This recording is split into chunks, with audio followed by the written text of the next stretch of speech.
Hi, my name is Wayne and I'm a student of Italian language at Macquarie University. I'm also a client of the Student Wellbeing Service here who support me in dealing with my anxiety.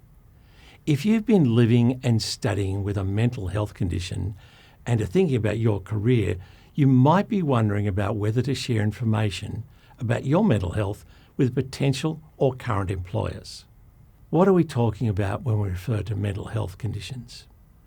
These can include anxiety, depression, OCD, as well as bipolar and schizophrenia. In this video, we wanted to explore this situation and hopefully answer some of your questions, such as, do I have to share information about my mental health with an employer? What are the potential benefits and barriers around sharing this information with an employer? What are my rights if I tell my employer about my mental health condition? Where can I get information or help with sharing information with an employer? If I decide to share information, how should I go about this? So let's have a look at that first question. Do I have to share information about my mental health with an employer? Michelle is a project officer at the Career and Employment Service here at Macquarie University. Michelle, what would you suggest? Well, there is no right or wrong answer when it comes to telling your employer. You need to look at the context of where you're working and the kind of work you are doing. An important aspect to consider are the inherent requirements of the job. That is, what exactly are you required to do on a day-to-day basis, and how does either your mental health condition or treatment impact your ability to fulfil those inherent requirements safely and effectively? Legally, in New South Wales, you are not required to tell your employer that you have a mental health condition or that you have treatment for a mental health condition. It is important to make an informed decision about choosing to disclose information about your mental health in the workplace. That said, there are a few occasions when you may be required to disclose either a mental health condition or treatment for it because of the inherent requirements of the work. Examples are, if you are applying for certain jobs, such as New South Wales police officer or paramedic, the application asks that you disclose if you have had a mental health condition or treatment for a mental health condition. Some jobs, such as pilot or air traffic controller, require that you have a medical clearance that includes your current mental health status and treatment. In some health professions, if your ability to practice is affected by your mental or physical health, then you need to disclose this to a professional registration board. This applies to registered health professionals such as psychologists or medical professionals. Aside from those specific examples, if your mental health or treatment potentially endangers your safety at work or the safety of others at work, then it becomes a workplace health and safety issue. So, for example, if you needed to take medication that affected your ability to operate machinery safely, you would need to tell your employer. But just to be clear, you would need to tell your employer that you took medication that affected how you operated the machinery. It's still up to you whether you give them any information about your mental health. Thanks, Michelle. Let's hear from the team at Gradwise, who also have some great information about what to consider if you're thinking about sharing information with an employer. My name is Jonathan Wood. I'm a career coach with Gradwise, and with me today is, I'll let her introduce herself, but Daria. Hi there, I'm Daria and I'm the Gradwise program lead for New South Wales and ACT. Nice to meet you all. So we might as well kick straight into it. So we'll get on to the first slide. So this is a bit of an agenda we're going to be going through today with the information. So the how, why and when to disclose disability, injury or illness, a reasonable adjustments in the application process, workplace adjustments, and at the live event we'll be able to go over any questions that you have regarding any of this information. Awesome. Thanks, Jonathan. And I'm going to start you guys off with giving you some reasons as to why employers may be asking you to disclose your disability. So first of all, let's make it nice and clear that employers can't ask you any personal information that may not be related to a specific role or to the inherent requirements of a position. So generally, an employer will give you an opportunity to disclose your disability if they would like to help to implement any reasonable adjustments, either throughout the recruitment process or in the workplace. Another reason why an employer may ask for your information is because they may be also trying to get insight into their workforce demographic. This might also guide them to make decisions about recruitment in the future, perhaps maybe to implement some affirmative measures or to meet disability-specific quotas. But what might be some reasons for you to disclose your disability? Well, as we said, employers do have capacity to implement adjustments. So perhaps you may realize that you may need some assistance during the application process, or some aspects of it may not be accessible to you. So by disclosing your disability, you're giving the employer a bit of a plan and some guidance as to how they can support you through that process. Likewise, you may not be able to meet an inherent requirement of that position. And in that instance, the employer needs to know that you may not be able to do so. So again, by letting them know, they may be able to modify either the role or a certain aspect of it in order for it to be accessible to you. Another reason why you might want to disclose is that you may want to connect to that employer's mission or vision, or they want to be an inclusive employer. Closing, you may also be wanting to connect to the employer's values of diversity, and by letting them know how you will fit into that. You may have a gap in your resume. So a disability, injury, or illness may be the reason for that, and you may want to disclose to let the employer know why you may not have been participating in the workforce or in education in that time. Additionally, by disclosing your disability, you're giving the recruiter a different lens with which that they can review your application and assess the way that you participate in the application process. Finally, you might just want to be able to bring your whole self to work and be your authentic self. So you present as being proactive by disclosing and being honest. Excellent. Rightio. So how, when and how to disclose. So the choice to disclose is yours, and you should feel encouraged to discuss your disability with any potential employer, or should you choose not to. You can disclose or request an accommodation at any time during the application process, or even while you've been employed. Disability disclosure should not be a yes or no thing. It's an opportunity to have an open conversation that you can guide the accommodations that you need, because it's, as many of you know, it's not as simple as yes, I need this or not. You know, things fluctuate, things change, and this idea around disclosure and reasonable adjustments is an ever fluctuating thing. So, you know, having that guidance with a manager or someone really good in HR to be able to talk about that is really, really important. And also being clear about your desired outcome from disclosing. So it's all about having purpose. Why are you actually disclosing? So, and that comes in really important when it comes to seeking those reasonable adjustments. So when can you do it? So usually on graduate applications, during the online completion of the form of application, graduate programs usually give you an opportunity to disclose and or seek reasonable adjustments for the recruitment process. So some may just have that box that you can tick saying, I would like to disclose I have a disability. Some might just have, I require additional requirements for the interview or for the recruitment process, and it has an explanation. Some have both. So in most instances, should you tick either of those, you'll be contacted directly by the organisation about what you require, more specifically about what you require to help you through the recruitment process. Now, what an amazing opportunity to be able to have direct access to the hiring manager or graduate manager before you have even actually had an interview. So people like people, and having that opportunity is really, really valuable. So some other times that you disclose. So again, I'll mention on online applications. You could do this in a disclosure statement in your cover letter. So saying that something around that you value diversity in the workplace, and with that, I'd like to disclose that I am currently living with a mental health condition that I manage well, hoping to add to the diversity of your workplace. It could be post-application. So after you've applied, they didn't really give an opportunity to, or you weren't comfortable in the cover letter, that you could actually contact the hiring manager or diversity inclusion staff and have a bit of a chat with them about what you require through the process. But again, it comes back to having purpose. Why are you doing it? So you might find you come across a barrier in the recruitment process, and that might be any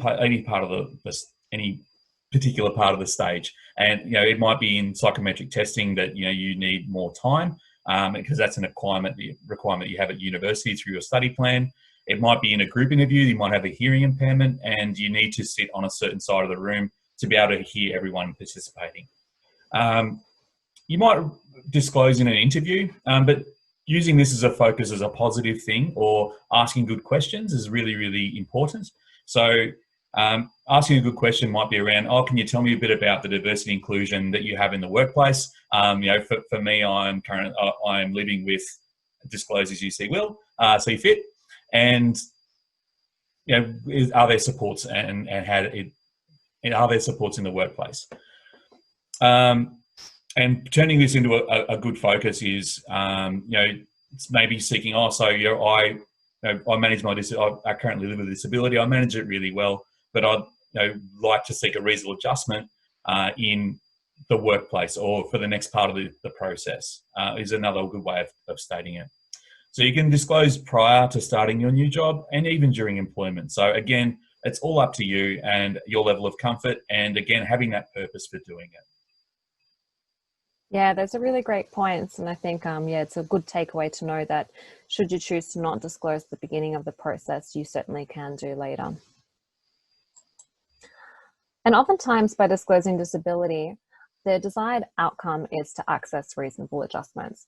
So what are reasonable adjustments? Well, they're a change to a recruitment process, to a work process, to a particular procedure, to the work environment or a piece of equipment, that enable any applicant or employee to perform in a way that minimizes the impact of their disability.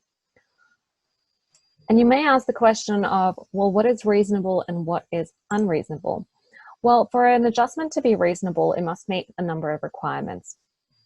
It needs to be, the employer needs to be able to carry it out without there being any undue impact on the operation of their business.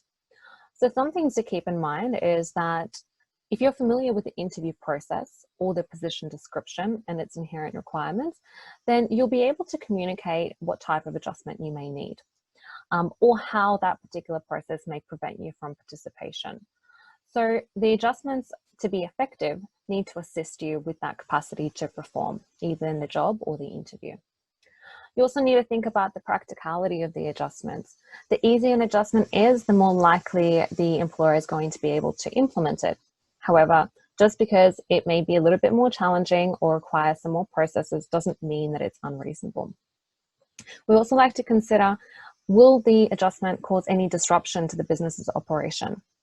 And what are the financial costs of the adjustment? Is the organization able to resource it? The great thing to know is also that there are third-party organizations that can support adjustments to be made in the workplace should they be financially costly.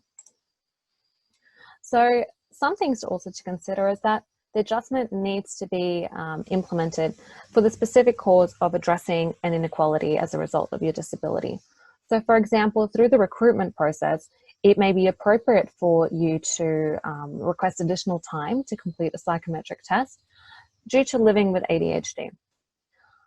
What would not be appropriate is asking to skip a psychometric test just because simply you don't like to do them. In the workplace, it's appropriate to ask for scheduled breaks in order to manage medication, as an example. However, it's not appropriate to ask to come into work at 11 a.m. because you just don't like to get up in the morning. They would all like that. I'd like it a lot. So where do reasonable adjustments occur in the recruitment process? So Dario mentioned a few there before. And in the application process, it could be providing accessible documents for you to be able to complete. It could be regarding academic eligibility even. So understanding again that perhaps maybe the onset of your disability happened during your academic studies and this impacted your grades. So again, viewing your application with that lens is something that you can seek.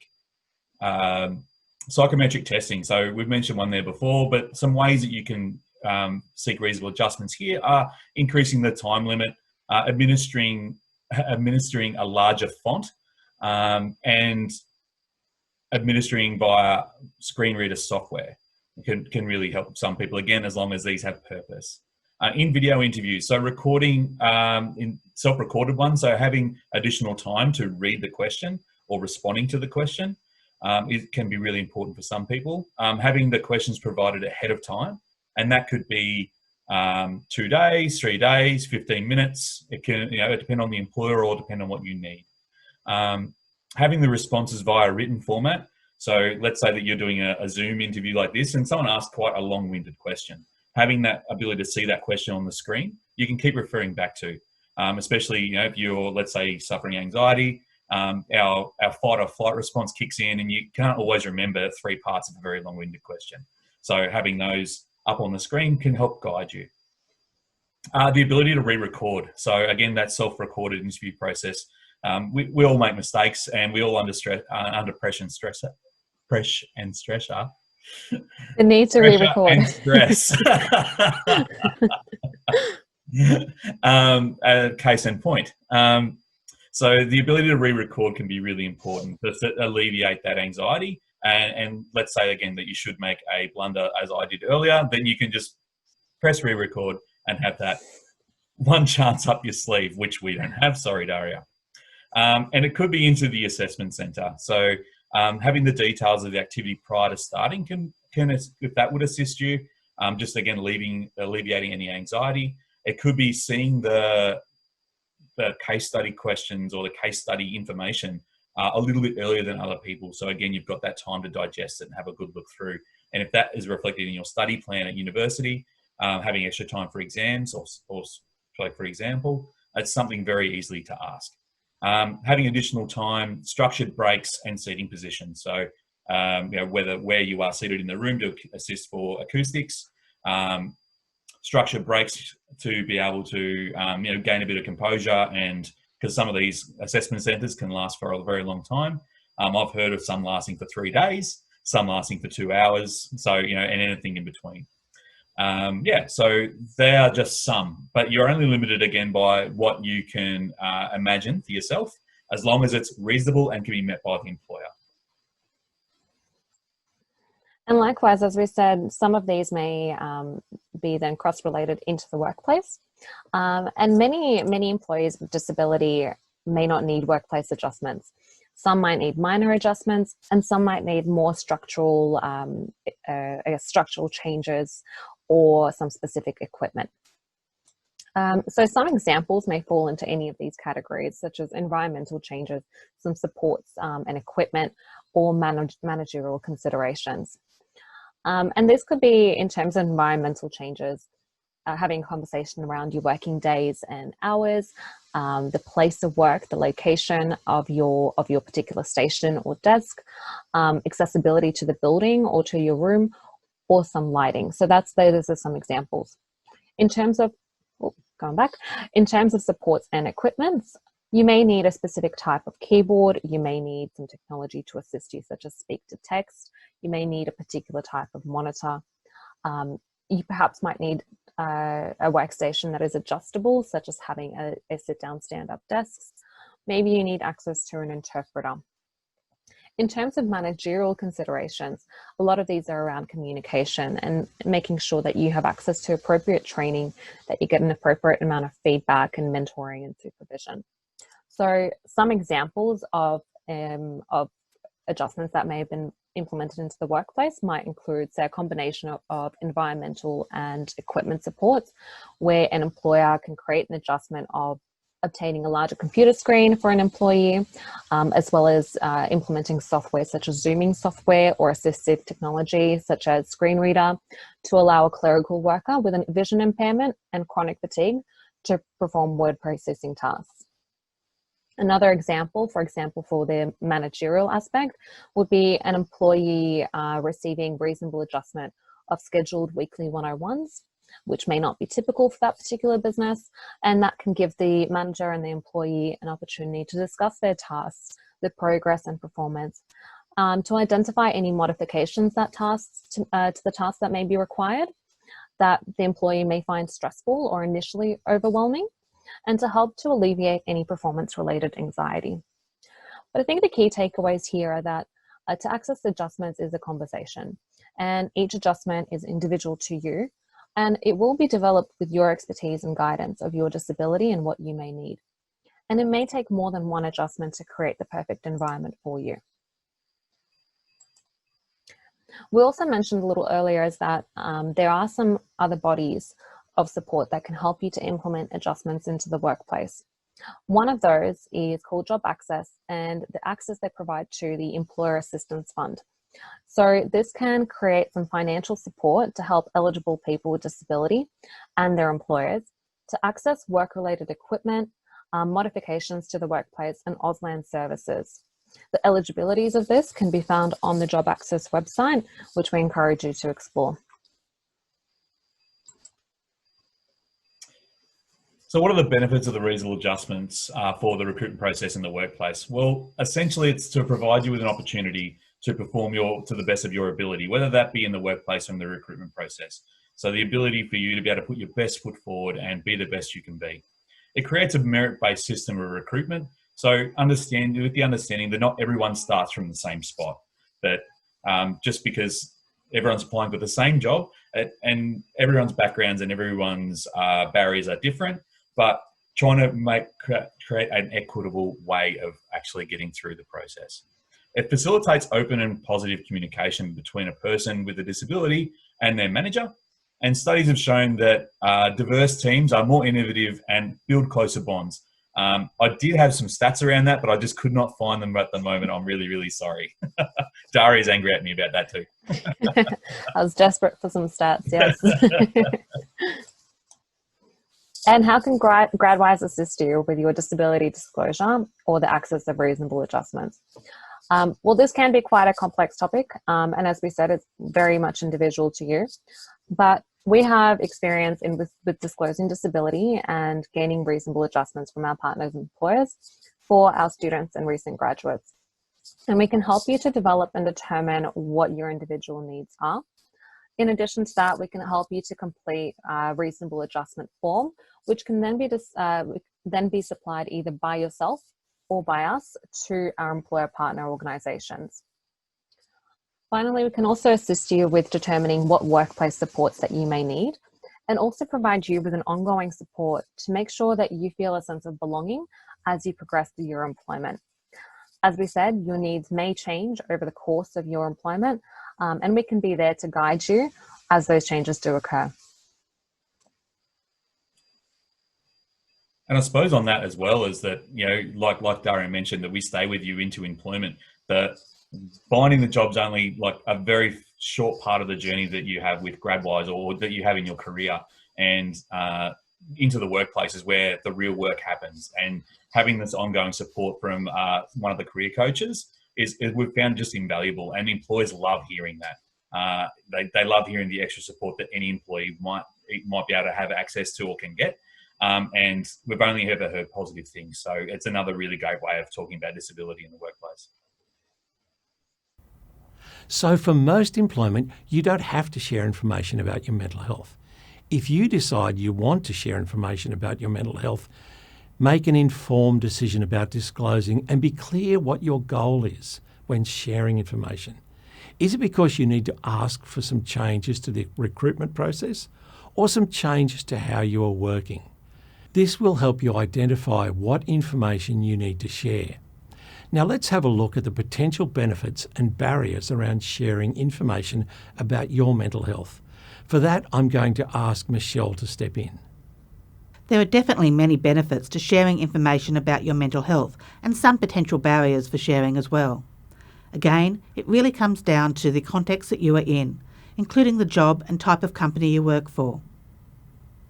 The next set of slides provides a non-exhaustive list of possible benefits as well as barriers around disclosing mental health conditions in the workplace. Potential benefits of disclosing. Obtain support for increased productivity and safety, especially important if you may struggle to fulfil inherent requirements safely and effectively. Assist in transitioning from uni to work. Making this transition might be challenging without the right supports. Assist with maintaining employment. being able to remain employed rather than having to resign or have increased sick days from work. Anticipating changes in functioning and needs. Mental health conditions may change or increase at some stage in your employment, and disclosure might be preemptive. For recruitment or application purposes, you can increase your chances of getting the job. Protect your rights. Obtain relevant supports requested and ensures insurance protection for employee if they experience an aggravation or exacerbation of pre-existing mental health illness due to work. Barriers to disclosing. Fear of discrimination, being judged or evaluated. Reluctance to disclose when feeling confident of being able to manage studies or work. Difficulties articulating the functional impact and needs. Uncertainty about how the information will be used. Uncertainty about who to disclose to. And past experiences of disclosure may have been negative. So thanks for that information, Michelle. Now, just say you've thought about the role and the effects of your mental health or the effects of medication, and you've decided you need to tell your employer about some impact on your work. So first question to ask is, how should you share this information with your employer? And then, what are your rights when you do this? To answer these questions, we're going to hear from Mel, who is an organisational psychologist with student wellbeing at Macquarie University. Mel, how should people share information with their employer, and what are our rights in relation to this? Thanks, Wayne.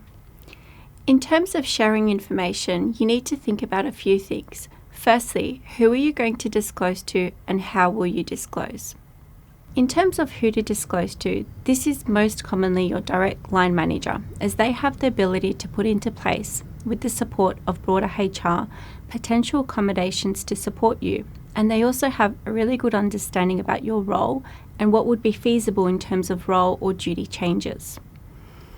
In terms of how you disclose, you can consider disclosure through a conversation or in a written form via email. If you have a conversation but you and the employer agree that your role will be adjusted in some way, it can be a good idea to make sure that the details of the adjustment are recorded in writing. So that might be as easy as an email confirming that the conversation happened and that you both agreed to make some changes. If the changes aren't permanent, make sure to suggest a time frame when they will be reviewed. As part of the process of disclosing, it is also very helpful for you to think about how the employer or manager can accommodate your needs. In other words, bring a solution or solutions to the table. This might be especially important for smaller organisations or even startups. Usually, the larger organisations are very good at having accommodations already in place, ready to go, but the smaller organisations can benefit from some of your suggestions. Instead of just disclosing the mental health condition and hoping that the employer will know what to do and how to accommodate your needs, think about making some feasible and practical suggestions. For example, you might suggest a different set of work hours or perhaps a standing desk, additional supervision, increased structure. In this regard, it might be helpful to think about any provisions you may have had during your time at uni and see if any of those could be translated into the work environment. Now, in terms of your rights, if you disclose a mental health condition, I'm going to share some pointers that you can read more about on the Black Dog website so that everyone can see these. Number 1, you have the right to be free from discrimination. If you have a mental health condition and you disclose that, there are laws to protect you against discrimination in the workplace. In Australia, there is the Disability Discrimination Act 1992, as well as state-based anti-discrimination acts. These laws protect your right to be free from discrimination in the workplace. Number 2, you have the right to privacy. This means that if you tell your employer you have a mental health condition, they can't tell anyone else about it without your consent. They can only use this information for the purpose for which you told them, such as adjusting your role or working environment. Number 3, you have the right to a healthy, safe workplace. This means that you have the right to work in conditions that do not cause a mental health condition or aggravate any existing mental health condition. And if you have any questions about what those rights mean in practice, or want to get some help because you think those rights are not being respected, here are some places which you can find additional information.